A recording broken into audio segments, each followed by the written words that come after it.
Alors, cette mosaïque date de la deuxième partie du deuxième siècle après Jésus-Christ. Donc au sommet, à l'apogée de l'Empire romain. Exactement, monsieur. De plus, les historiens ont fait des recherches et ont trouvé que ce revêtement, cette mosaïque, à l'origine était une salle à manger romaine. Oui, ça me paraît cohérent, effectivement. Savez-vous combien de mètres carrés cette mosaïque peut faire? Plus de 100 mètres? Non. Quand même pas, non? On va diviser par deux. 50 seulement? 50 mètres carrés, oui. Tout à fait. Ah. Donc, cette mosaïque s'appelle le mariage d'Admède. Au milieu, vous avez un dessin central qui s'appelle un embléma. Ici, vous avez représenté donc le roi Pélias sur son trône, à ses côtés sa fille Alceste, un peu plus bas le prince Admède qui est monté sur un char tiré par des animaux sauvages, notamment le sanglier et le lion. On reconnaît bien, oui. Derrière lui, vous avez Apollon, le dieu Apollon, et derrière un serviteur. Dans la légende, il est dit que le roi Pélias avait demandé au prince Admède que s'il souhaitait demander la main de sa fille, il devait venir lui demander monter sur un char magnifique couvert d'or et tiré par des animaux sauvages. Seulement, à cette époque-là, pour trouver un sanglier, c'était assez difficile. Un lion, il y en avait, puisque les jeux romains, vous savez, avec les lions, étaient quand même assez connus. Donc, dans la légende, le dieu Apollon, il est dit que le dieu Apollon a offert à Admède, en cadeau de ses offrandes et de ses prières, le sanglier, le char couvert d'or et le lion également. C'est toujours utile d'avoir un dieu avec soi.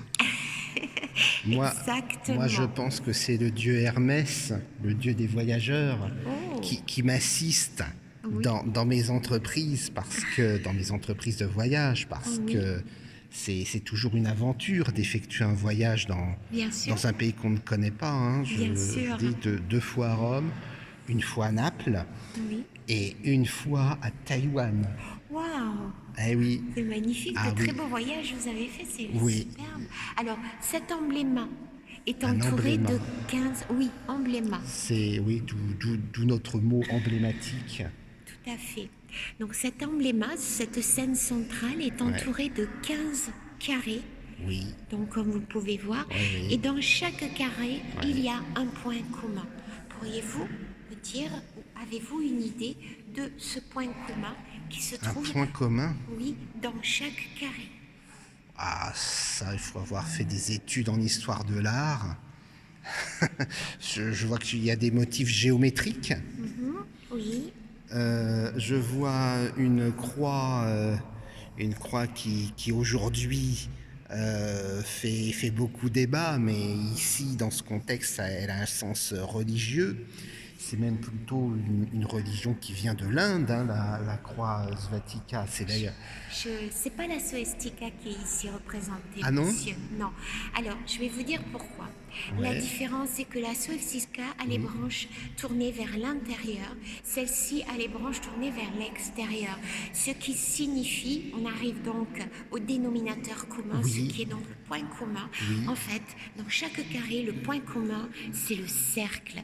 Et pourquoi le cercle? À l'origine, les Romains, pour le cercle signifiait la synergie et le mouvement. Donc en fait, le cycle de la vie. Tout a un début et tout a une fin. C'est parfaitement vrai. La personne donc qui a commandé cette mosaïque voulait justement une signification de mouvement et de synergie. Mais vous allez me dire, madame, je vois pas de cercle ici dans ce carré. Alors je vais vous dire, oui, effectivement, monsieur, il n'y a pas de cercle. Mais regardez comment les cercles sont disposés. Ils ne sont pas alignés, mais ils sont en mouvement. Ici. Vous voyez? Ici, dans ce carré-là, il y a des carrés. Voilà. Mais ces carrés ne sont pas alignés. Ah, je vois, d'accord. Ils sont en mouvement. D'où le dénominateur commun de la synergie et du mouvement. J'apprends plein de choses avec vous, madame. Mais c'est mon rôle, monsieur. De plus, plusieurs artistes ont collaboré à cette mosaïque. Alors, de différentes origines, bien sûr, des Romains, évidemment, des Grecs aussi, bien sûr. mais pas que. Rappelez-vous Marc-Antoine et Cléopâtre? Oui, d'ailleurs, le crocodile est partout à Nîmes. Voilà. Pour célébrer la victoire d'Actium. Tout à fait. Hein? Tout à fait. Donc en fait, l'origine des artisans romains, grecs et égyptiens, tout à fait. Et autre chose, savez-vous comment on appelle les petits carrés de marbre, puisque c'est du marbre? Il y a deux sortes de pierres, marbre et granit poli. Savez-vous comment on appelle les carrés de marbre, les piécettes de marbre?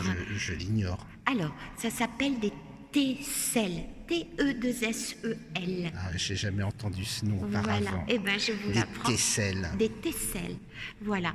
Donc en fait, il y a des millions de tesselles qui composent cette mosaïque. Et savez-vous notamment comment ils obtenaient ces couleurs de marbre?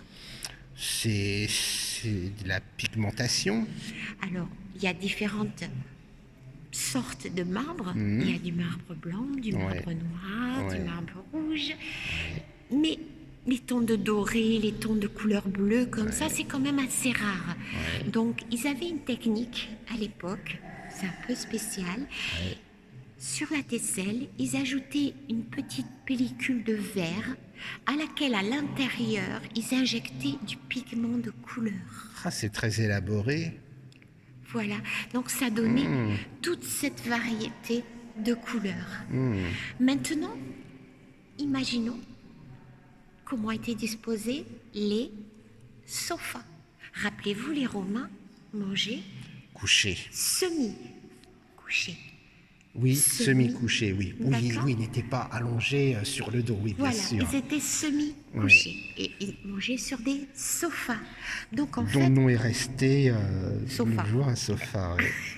Donc, les historiens imaginent un peu la disposition de cette salle à manger. Et donc, ils ont imaginé qu'il y aurait un sofa ici dans ce sens-là, un autre dans ce sens-là, avec un autre ici, donc en forme de U. Vous voyez, comme ceci. Au milieu... l'embléma. Oui, mais d'après vous, quel mobilier?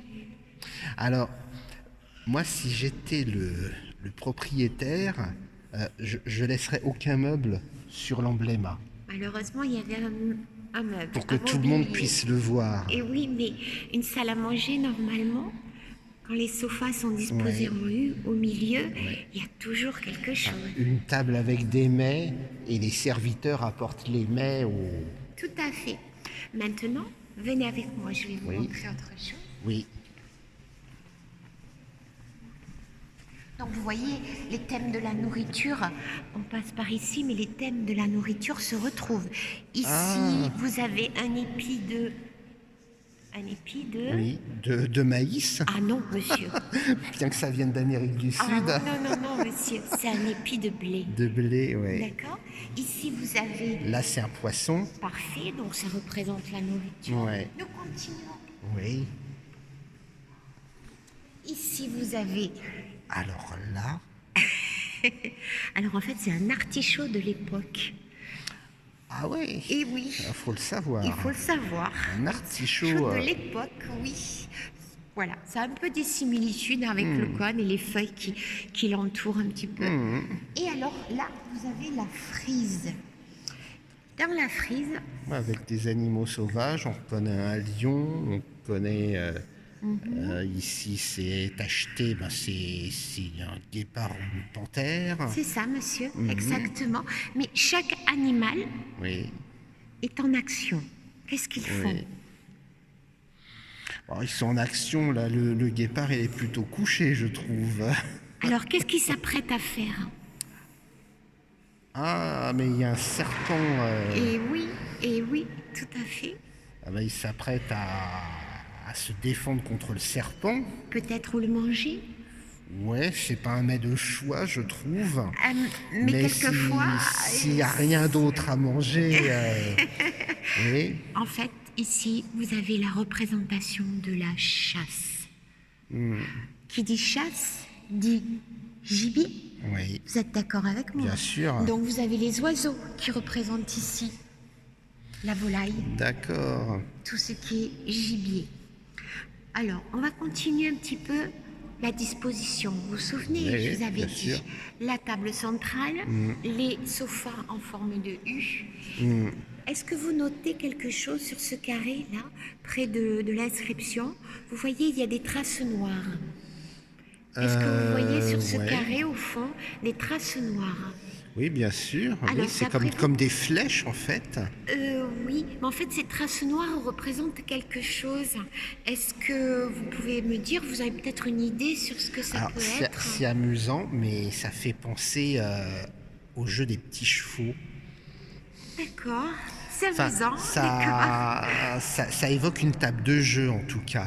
Alors, je parle pas de la forme je parle des traces noires. Des traces noires, oui, les flèches. Non, Enfin, monsieur, pas ça. En fait, vous voyez, hormis le dessin, vous avez des marques noires qui recouvrent. Ah, c'est... Oui, je pensais que c'était le temps, l'usure du temps qui avait fait ça, mais non, Non. c'est vraiment des traces, c'est fait exprès. Alors, comme c'est une salle à manger, monsieur, Ouais. qu'est-ce que pour vous ça pourrait représenter, ces traces noires? Ces traces noires, des taches de graisse qui ont vieilli avec le temps. Eh ben, écoutez, monsieur, vous n'êtes pas bien loin, puisque Ouais. vous brûlez. En fait, il y avait un brasero à cet emplacement. Ah. Et vous vous souvenez que le brasero, c'est un four à bois, Ouais. donc, dans laquelle on peut chauffer, Ouais. mais également cuire les aliments. Ouais. Donc, ces traces noires proviennent en fait des cendres Oui, qui c'est sont de la tombées cendre. sur le sol D'accord. et qui ont laissé des traces noires Ah ouais. sur le sol. Donc maintenant, vous savez à peu près comment cette salle à manger, comment était disposé le mobilier. Vous êtes d'accord avec moi? Oui. Donc, une autre chose aussi qu'on peut remarquer, c'est ces emplacements blancs où il y a du manque. Vous voyez ici, il y a des manques. C'est curieux d'ailleurs, ça jure avec le reste. Avec le décor, Ouais. bien sûr. On dirait que c'est pas fini en fait. Voilà, mais en fait, c'est tout simplement parce qu'ils n'ont pas retrouvé les piécettes qui manquaient. Ah. Alors, le restaurateur, qui est donc Monsieur Morat, a décidé de remplacer par des tesselles blanches. Au lieu de laisser des vides et des trous, Ah oui, d'accord. il a préféré Oui. combler. Ils n'ont pas retrouvé la mosaïque comme ça. En fait, il manquait des parties. Je vais vous montrer dans quel état elle est, j'ai la photo. Oui, ah bah ça m'intéresse, oui.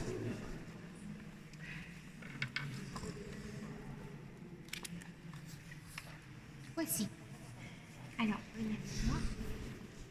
Donc là, Alors ici, vous retrouvez l'embléma. on a notre embléma. Voilà, ici. Donc ici, c'est l'embléma. Donc entouré de ces 15 carrés. Et là, donc, c'est la photo qui représente la mosaïque à l'origine quand elle a été découverte. Ah oui. Lors de la construction il y a- des halles de la ville de Nîmes. Il y a un travail de restauration important qui a été fait. Très hein. important. D'où les tesselles blanches, puisqu'il y avait, vous voyez, des manques sur cette mosaïque. Autre chose encore? Vous voulez qu'on continue encore? Eh bien, là,